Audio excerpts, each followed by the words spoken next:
그 옷을 입고 군화를 신는 순간에 그러한 자신의 어떤 정체성, 자기의 존재 역할을 새로 부여받게 되는 것이지요. 따라서 군대 내에서 옷을 잘 차려 입는다는 것은 무엇이겠습니까? 병사로서의 옷과 신을 바르게 갖추어 입는 것이 군인은 옷을 잘 입는 것입니다. 특히나 그래도 신병교육대에 입소할 때는 그 정도 옷이지만, 사실 저는 전쟁을 한 번도 겪어보지 아니한 세대지만 전쟁이 발발했다 하면 더 많은 장비들을 갖춘 옷들을 입어야 되겠죠. 완전 군장을 갖춰야 되니까요. 오늘 본문에서 우리가 그리고 앞절에서 말씀을 보면 11절과 13절을 보면 오늘 사도 바울은 이 에베소 교회의 성도들에게 무슨 옷을 입으라고 권면하고 명령하냐면 하나님의 전신갑주를 입으라. 하나님의 전신갑주를 취하라. 입으라, 취하라라고 하는 두 가지를 명령을 합니다. 너희가 그동안 입었던 그 옷이 아닌 이제 새로운 신앙이 되면 예수를 믿는 순간에 너희는 반드시 하나님께서 주시는 전신갑주를 입어야 된다, 취해야 된다라고 말씀하고 있는 것입니다. 제가 지난주 말씀을 드렸습니다. 성도는 내가 원하는 옷, 내가 바라는 옷, 내가 취사 선택하는 옷이 아니, 이 세상을 이겨나가며 특히 우리의 대적 마귀의 관계를 대적하기 위해서는, 그 마귀를 대적하고 내가 서기 위해서는, 흔들림이 없이 바르게 서기 위해서는 하나님의 전신갑주를 입고 취해야 된다는 사실을 오늘 본문을 통해서 여러분 확실하게 깨달으셔야 됩니다. 보통 세상 사람들이 입고 있는 이 세상의 물질의 힘의 옷, 권력의 힘의 옷, 내 야망의 힘의 옷, 욕망의 힘의 옷이 아니, 그런 것들은 세상 사람들이 입고 다니는 옷이죠. 그 사람들은 돈만 있으면, 내 야망과 꿈이 있으면, 그리고 내가 어떤 권력이 있으면 이 세상에 웬만한 것들은 다 헤쳐나갈 수 있고 나는 이겨낼 수 있어. 내게 돈이 있는데, 내게 뒷백이 있는데 저런 것쯤은 내가 왜 못 견디며 왜 못 이겨내겠어? 나는 다 헤쳐나갈 수 있고 모든 문제를 해결해 나갈 수 있어 라고 믿고 그들은 살아갑니다. 그러나 우리 성도는 다릅니다. 우리 성도들이 반드시 취해야 되고 입어야 되는 것은 세상의 물질의 힘의 옷도 아니고 권력의 힘도 아니고 그 무엇이 아닌 하나님의 전신갑주를 입으라는 것입니다. 특히나 여기 취하라 라고 하는 단어는 결단력 있고 능동적으로 찾아 입으라는 단어의 의미가 여기에 포함되어 있습니다. 우리가 하나님의 전신갑주를 입는데 이것은 결단력 있고 능동적으로 찾아 입어야만 된다는 것입니다.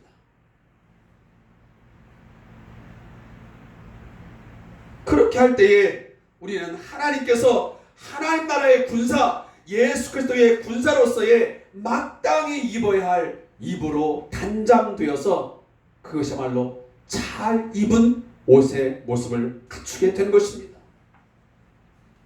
사랑하는 성도 여러분, 제가 2주에 걸쳐서 그전 계속 말씀을 하고 있습니다.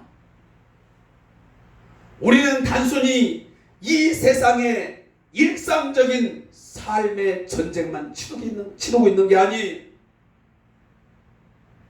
우리가 이 세상에 존재하는 한, 우리가 믿음을 지키며 살아가는 한, 내가 예수를 주로 고백하는 한, 우리는 영적 전쟁을 치를 수밖에 없어요. 그것은 내가 원한다고 해서 원치 않는다고 해서 피하거나 참여할 수 있는 싸움이 아닙니다.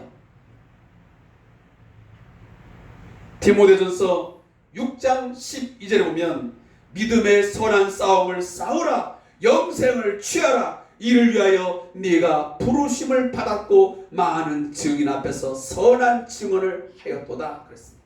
사랑하는 성도 여러분, 저와 여러분은 믿음의 선한 싸움을 싸우기 위해서 하나님께로부터 징집당한, 모집을 당한, 부르심을 입은 그리스도의 군사임을 깨닫기를 소원합니다.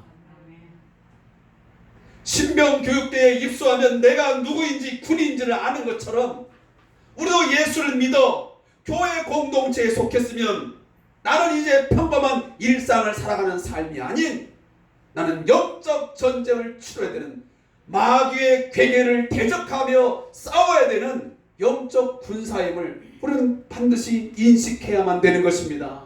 나의 아이덴티티를 확실하게 확정하라는 것입니다. 오늘 디모데전서 6장 12절을 존 라이라는 사람은 이렇게 해석을 합니다. 참 기독교 신앙은 믿음의 싸움이다. 기독교의 싸움은 이 세상의 싸움과 전혀 다르다. 그 싸움은 튼튼한 팔, 날카로운 시선, 빨리 달리는 발에 의존하지 않는다. 그것은 육신의 무기로 싸우는 것이 아니라 영적 무기로 싸우는 싸움이다. 믿음은 승리가 회전하는 돌적이 위다. 이 싸움에서의 성공은 오로지 믿음에 달려 있다. 아멘. 여러분, 이 믿음의 선한 싸움은 우리의 그 믿음의 내용이 무엇이며 그 믿음의 내용을 확실하게 붙들고 나아갈 때에 그 선한 싸움에서 승리할 줄로 믿습니다. 사도 바울은 디모데 후서에 보면 마지막 자신의 삶을 정리하면서 마지막 사도로서의 삶을 끝내면서 그가 고백한 것이 무엇입니까? 자기 자신은 선한 싸움을 잘 싸워왔고 그 싸움을 마칠 때가 되었다라고 그는 말하고 있습니다. 저와 여러분은 지금까지 믿음의 선한 싸움을 어떻게 싸워오셨습니까? 마귀의 괴계를 대적하기 위해서 정말 하나님의 전신갑주를 입고 취하여 결단력 있게 오늘 서 있습니까?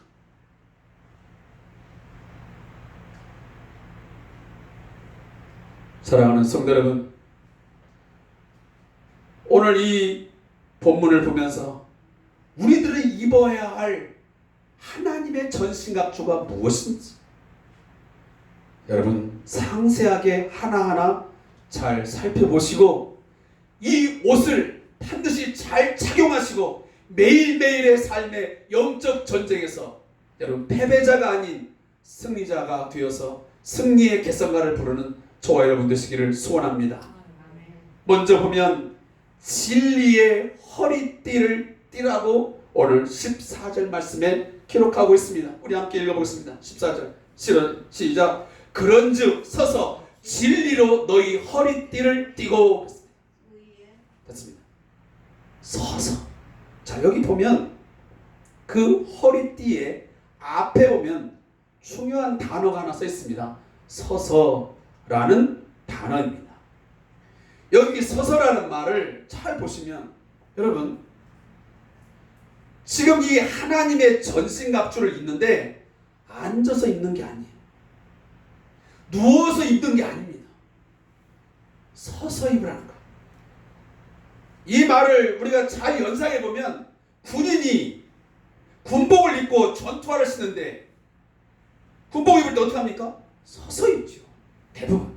그거 뭐냐면 뭔가 긴장을 하고 지금 막 전쟁이 터지면 곧바로 옷을 입고 튀어나갈 수 있는 그런 뭔가 준비된 긴장감을 오늘 이 말씀이 우리에게 주고 있습니다. 서서 입는 뭔가 긴장감을 가지고 늘 준비된 상태로 이 옷을 갖추라는 말씀입니다.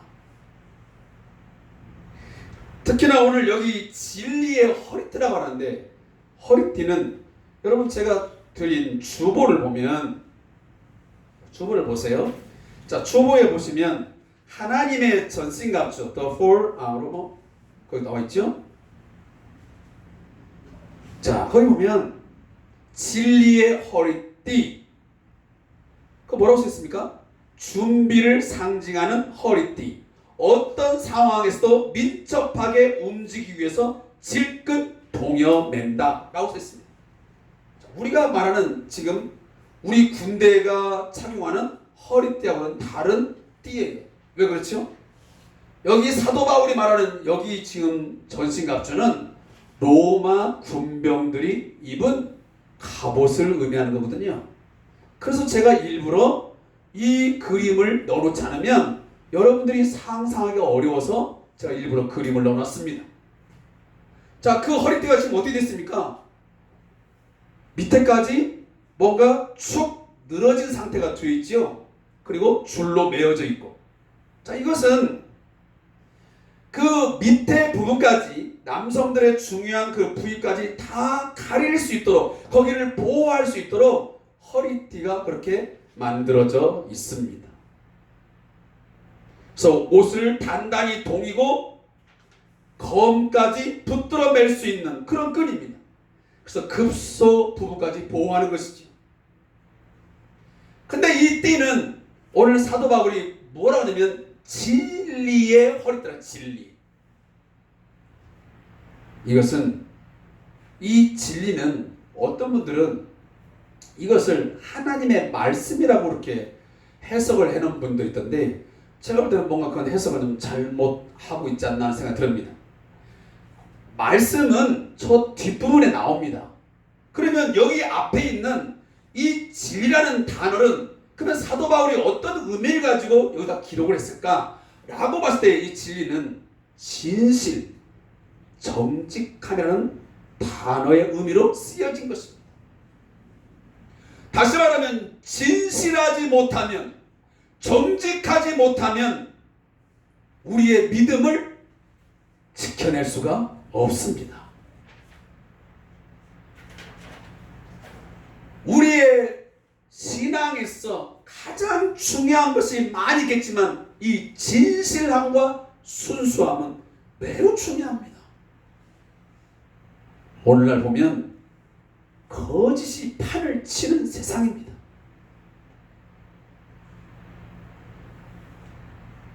오늘날 우리 사회의 최대의 악한 바이러스는 코로나19가 아니고요, 그보다 더 강한 것이 있는데 그것은 거짓의 바이러스.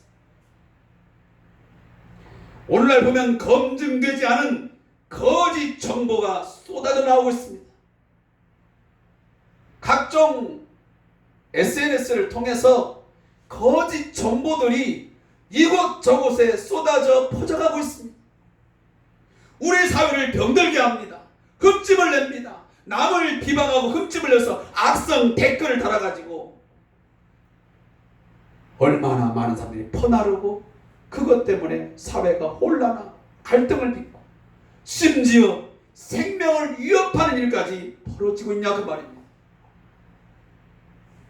이 거짓은, 이 진실하지 못한 이 거짓은 결국은 그 사람을, 그리고 그 공동체를 파멸하고 무너뜨려 버리고, 그리고 곤란한 지형에 빠뜨리는 것입니다. 내년 2022년도에는 대통령 선거가 있습니다. 그리고 곧바로 지방선거를 치르게 되어 있습니다. 이 일로 인해서 지금 정치권은 한창 선거 열기가 달아오르고 있습니다. 대통령 선거에 나오는 후보자들, 그리고 지방선거에 나오려고 하는 많은 후보자들이 나름대로 전략을 가지고 지금 나오고 있습니다. 안타까운 것은 뭐냐면, 그것이 진실이었으면 그래도 괜찮겠지만 때론 보면 훗날 지나고 보면 허무맹랑한 거짓 중에 거짓이 흐트러져서 상대방을 혼란에 빠뜨리고 때로는 낙선까지 하게 하는 그런 결과를 낳게 하는 것도 보게 됩니다. 따라서 우리는 때로 보면 무엇이 정말 진실된 말인지 어떤 것이 거짓인지를 분간할 수 없을 만큼 혼재되어 있습니다. 이 말이 진실인지 저 말이 진실인지 어떤 것이 거짓인지 분별할 수가 없습니다.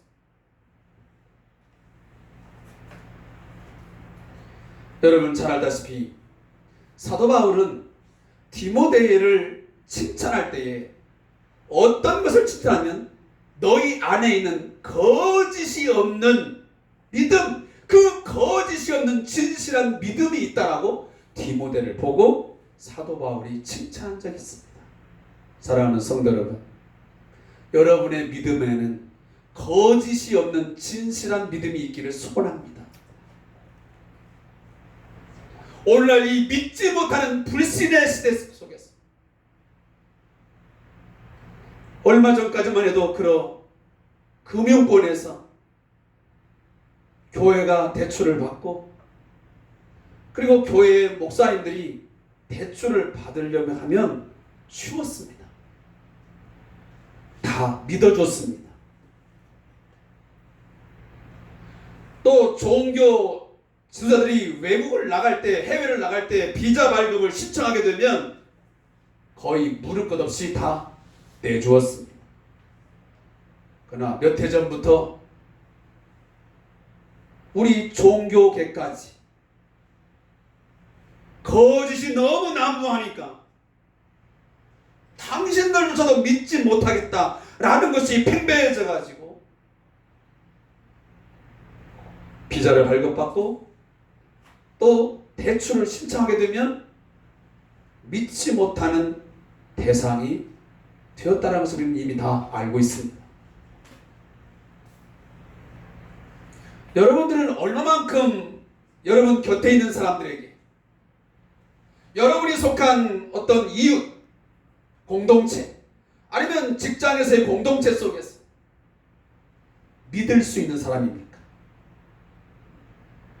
오늘 본문에 있는 것처럼 정말 진실의 허리띠를 띠고 있는 사람들이냐 하는 것입니다.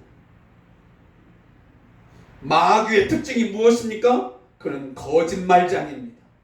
거짓의 아비입니다. 그러나 하나님께 속한 것은 진리요 진실입니다.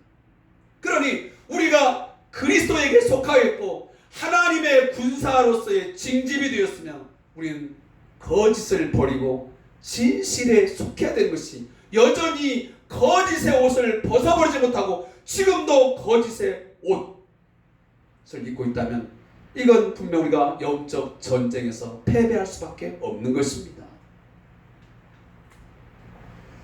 여러분 혹시 이런 이야기 들어본 적 있습니까? 유대인들이 자녀들에게 히브리어 알파벳을 가르칠 때에 가장 먼저 가르치는 두 단어가 있습니다. 그 단어 중에 첫째가 뭐냐면 에메트라고 하는 단어입니다. 이 에메트라는 단어가 뭐냐면 제일 제일 앞자리에 이 알렙이라는 글자가 히브리어의 알파벳 첫 자입니다. 그리고 그 중간에 있는 이 mem이라는 것은 히브리어 알파벳 중에 중간이에요. 그리고 제일 마지막에 나와 있는 이 타우라는 신신타우라는 말은 알파벳 마지막 자예요. 그래서 이 두 단어 세 가지를 합친 것이 바로 에메트라는. 근데 에메트가 히브리어에 뭐냐면 진리라는 말이에요. 진리. 기가 막히잖아요. 그리고 두 번째로 가르치는 단어가 뭐냐면 거짓이요, 거짓. 이 거짓이라는 히브리어의 단어가 뭐냐면 쉐켈이에요, 쉐켈. 다시 말하면 이 유대인들의 자녀들은 제일 먼저 알파벳을 배울 때 진리가 무엇이고 거짓이 무엇인지를 분별하면서 배운다는 것입니다. 진실이 무엇이고 거짓이 무엇인지를 분별할 수 있어야 된다는 것을 그들에게 은연중에 그들은 교육을 통해서 가르치고 있는 것입니다. 우리들은 무엇을 가르치죠? 아이들에게.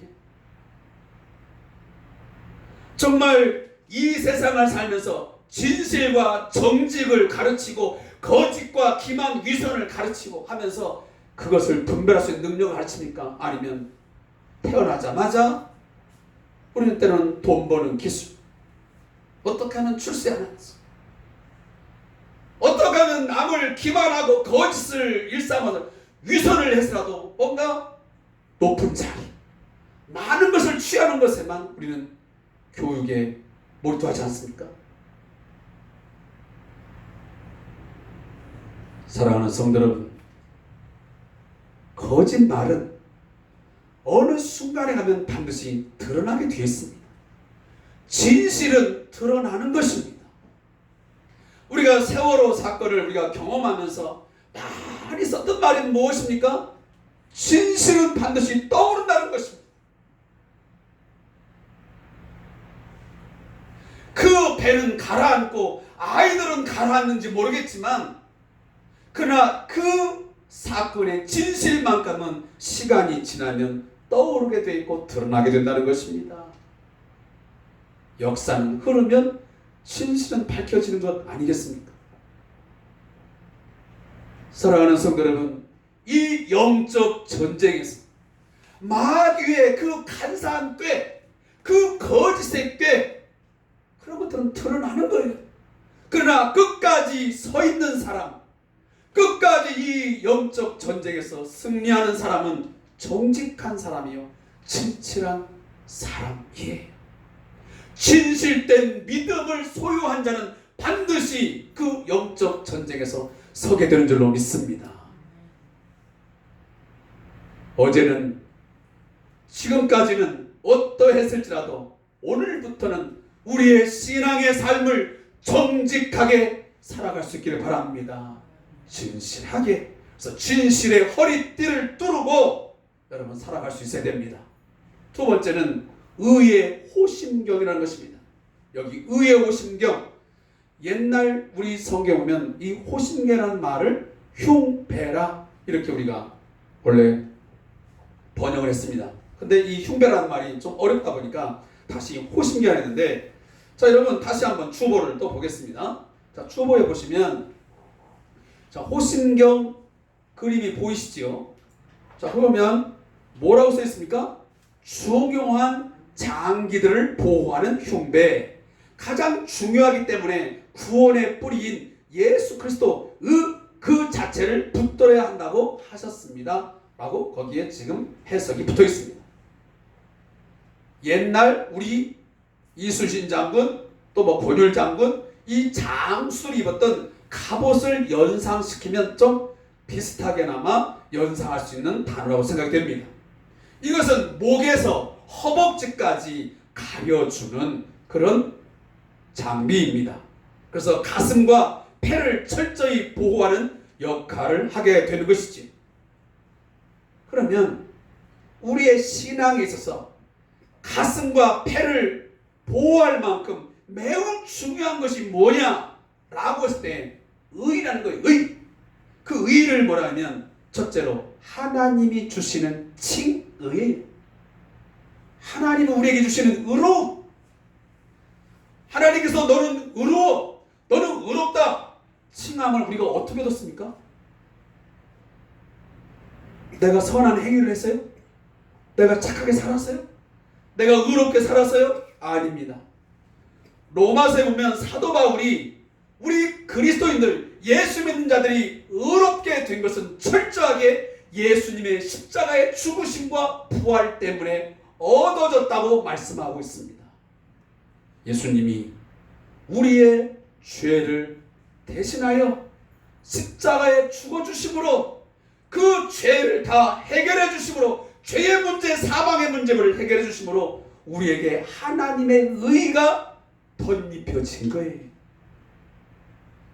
그래서 우리가 의롭다 칭함을 얻게 된 것은, 내가 하나님 앞에 의로운 사람으로 서게 된 것은 철저하게 예수님의 십자가의 죽으심과 부활 때문인 것을 여러분 믿으셔야 됩니다.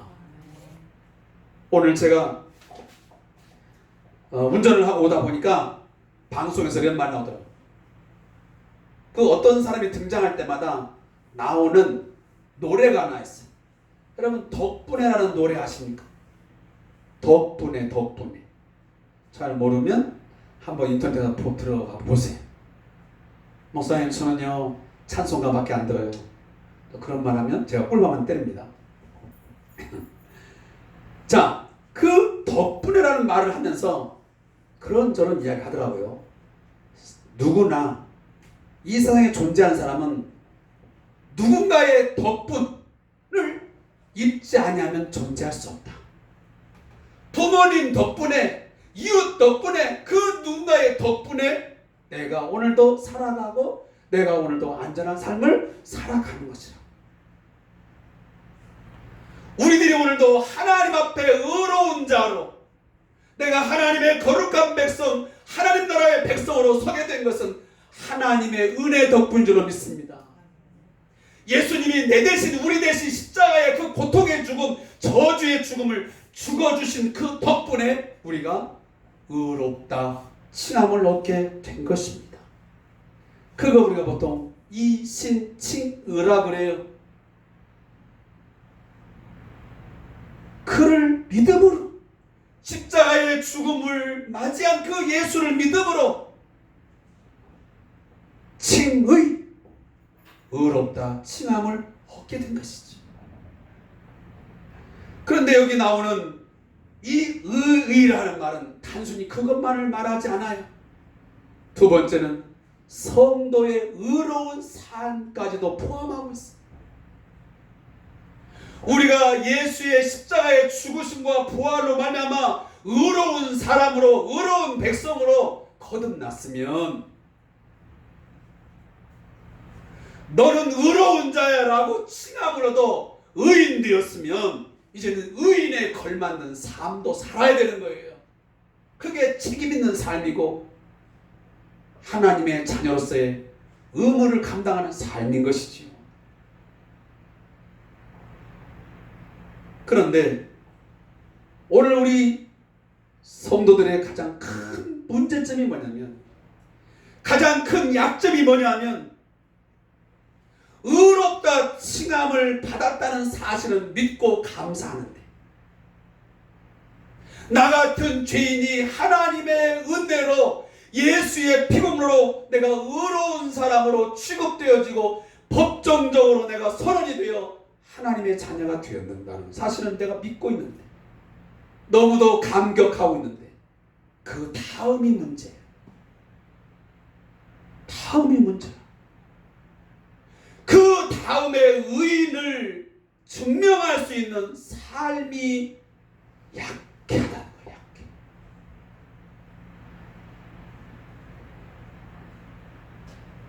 너무 제가 나간 발언인지는 모르겠지만 삶이 엉망진창인 사람이 많아요. 의롭다 칭함을 받았다고 하면서 자랑은 하고 있는데, 감격은 하고 있는데, 하나님 앞에 감사하다고 기도는 하는데 그 다음에 기도에 삶이 없고 의인의 삶이 없어. 그의 삶에는 의와 공의와 정의가 없다고 말해요.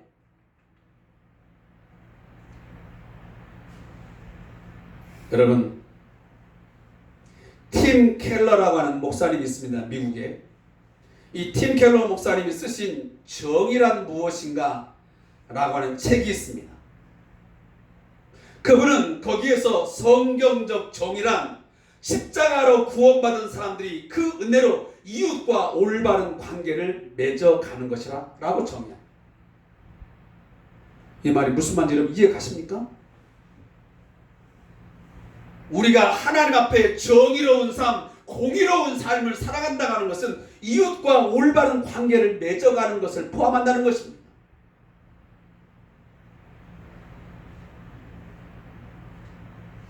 그분이요 2018년도에 우리 한국 교회를 방문한 적이 있습니다. 그 팀 켈러 목사님이 한국에 오셔서 한 말이 굉장히 회자되면서 유명해진 말이 있습니다. 그건 뭐냐면, 한국 교회를 보면서 교회가 커지고 권력이 강해지면 교회 지도자들이 권력과 부의 무릎을 꿇고 부패하게 됩니다 라는 말을 남기고 돌아가셨습니다. 굉장히 뼈가 있는 이야기입니다. 깊게 들을 만한 이야기입니다. 굉장히 거북스럽고 불편한 이야기지만 들을 만한 한국 교회를 향한 저는 메시지라고 생각이 되어집니다. 그동안 우리 한국 교회 비대해졌습니다. 커졌습니다. 강해졌습니다. 그러면서 우리 많은 교회 지도자들, 성도들 권력과 부의 무릎을 꿇었습니다. 그러면서 동시에 찾아온 게 뭡니까? 부패해졌습니다. 교회의 부패, 성도의 부패의 삶을 우리는 똑똑하게 보고 있습니다. 가슴 아픈 현실이죠. 이 팀 켈러 목사님이 그 책에서 이런 내용도 말합니다. 왜 아직도 정의를 말해야 하는가? 왜 오늘도 왜 정의를 말하게 하는가? 그것은 세상에 여전히 불의와 불법과 불공평이 있기 때문이라고 말합니다.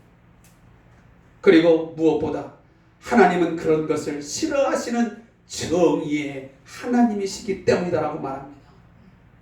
그 하나님의 정의를 실현시키는 것이 바로 우리 성도의 몫이다라고 말합니다. 오랫동안 잊어버렸던 말씀, 그러나 반드시 다시 기억해야 할 말씀은 그가 말하기를 정의를 하수같이 흘릴지어다 라는 말이라는 것입니다. 아모스 5장에 보면 아모스 당시에 그 당시에 이스라엘 백성들의 삶의 환경은 어땠습니까? 번제와 소제는 있었습니다. 하나님 앞에 살진 소를 잡아가지고 드리는 화목제는 너무 많았습니다. 근데 하나님 뭐라고 말씀하시죠? 너희들이 열심히 소제 드려봐, 번제 드려봐. 살진 것 가지고 화목제를 드려본들 내가 돌아볼 줄 알아? 난 받지 않을 거야. 너희들은 소제와 번제, 화목제를 드리면서도 가난한 자를 다 밟아버리고 부당하게 세금을 걷고 많은 이웃들을 고통스럽게 하면서 내게 번제를 드리고 소제를 드려? 그것을 내가 받으리라고 생각하느냐? 그러면서 마지막 부분에서 아모스 선지자를 통해서 말씀하기를 오직 공법을 물같이 정의를 하수같이 흘러가게 하라고 오늘 선지자를 통해서 말씀하셨습니다. 오늘 하나님은 여전히 오늘 우리 사회에 말씀하실 것입니다. 사랑하는 한국교회 성도들이요, 성대한 교회의 성도들이요, 예수를 믿는 척 교회 공동체에 속한 것처럼 어떤 예배의 형식을 하는 것도 중요하지만 그 예배인 소제와 번제, 화목제 그것도 중요하지만 더 중요한 것은 너희의 삶 속에서, 너희의 그 사회적인 삶 속에서 하나님의 정의와 하나님의 공의를 물같이 하수같이 흐르게 하라 라고 말씀하실 것입니다. 이 사회 속에서 올바른 이웃과의 관계는 사랑으로 나타나야만 됩니다. 하나님의 정의와 하나님의 공의는 사랑으로 열매를 맺어야 진정한 정의가 되는 것입니다. 말만 정의를 부르준다고 정의가 세워집니까? 우리 과거 1980년대에 정의로운 사회 구현하자라고 말했지만 그 당시 정의로웠습니까? 그때야말로 가장 부정과 부패, 불의가 판을 쳤습니다. 하나님의 정의는 따라서 사랑을 행하는 정의이고 은혜를 베푸심으로써 이루는 정의예요. 오늘 가난하고 소외된 자들을 보면서, 오늘도 우리 이웃들의 아픔과 고통을 보면서 외면하고 무시하고 짓밟는 행위들, 그것은 단순히 불의에 그치지 않아요. 그건 야박한 삶이 아니에요. 더 나아가서는 신앙적으로 보면 그것은 죄악이에요. 죄악.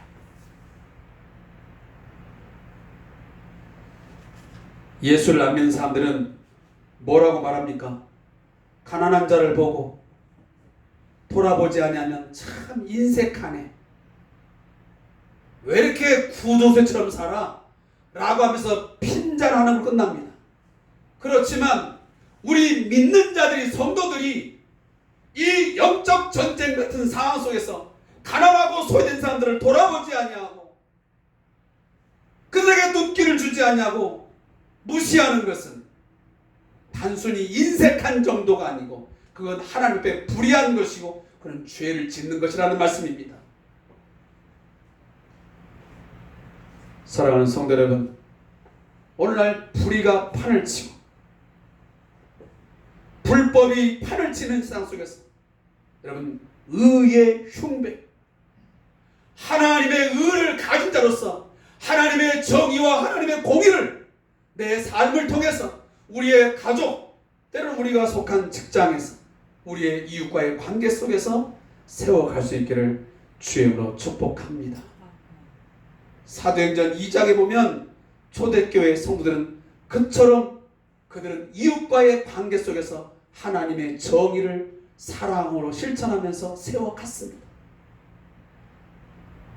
그들은 모이면 떡을 떼면서 잔을 나누면서 성만찬을 행하며 동시에 그들은 기쁨과 순전한 마음으로 음식을 먹고 서로 어떻게 했습니까?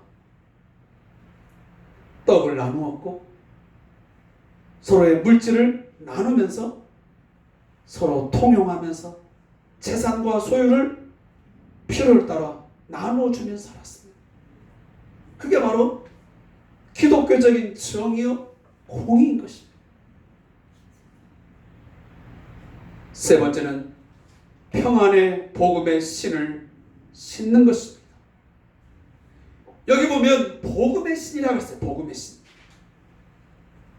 군인은 반드시 전투화를 신게 되어 있습니다. 모든 것을 다 갖추다도 그 전투화를 착용하지 아니하고 전투에 나간 사람은 한 사람도 없어요. 그러면 이 복음의 신이라고 해서는, 신은 우리의 발을 보호할 뿐만 아니고 기동성을 의미해요. 신을 신고, 여러분 여기 지금 보면 주보에 다시 한번 보세요. 거기 보면 이 로마 군병들이 신는 신발은 어떤 신발이냐면 찡이 박혀있는 로마 군인의 신발이에요.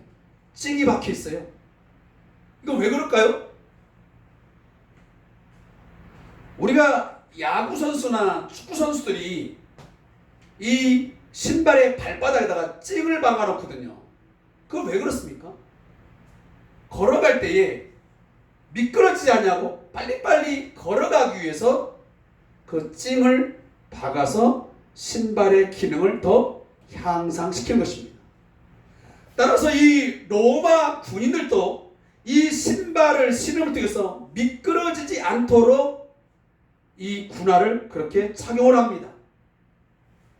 다시 말하면 평안의 복음이 없으면 미끄러지는 거예요. 평안의 복음을 내 삶에 가지고 있지 못하면 인생에서 미끄러질 수밖에 없다 그 말이에요. 사랑하는 성도 여러분, 복음은 모든 사람에게 평안을 줍니다. 예수님의 십자가의 그 복음, 예수님이 어떤 분이신지 가르쳐주고 선포하는 그 복음을 받아들이고 믿으면 우리는 평안을 얻게 되는 줄로 믿습니다. 복음이 없는 인생은 미끄러지고 불안해. 그러나 예수의 십자가의 복음에 대한 확신이 있으면 그 복음 안에 머물게 되면 평안을 맛보게 되어 있습니다.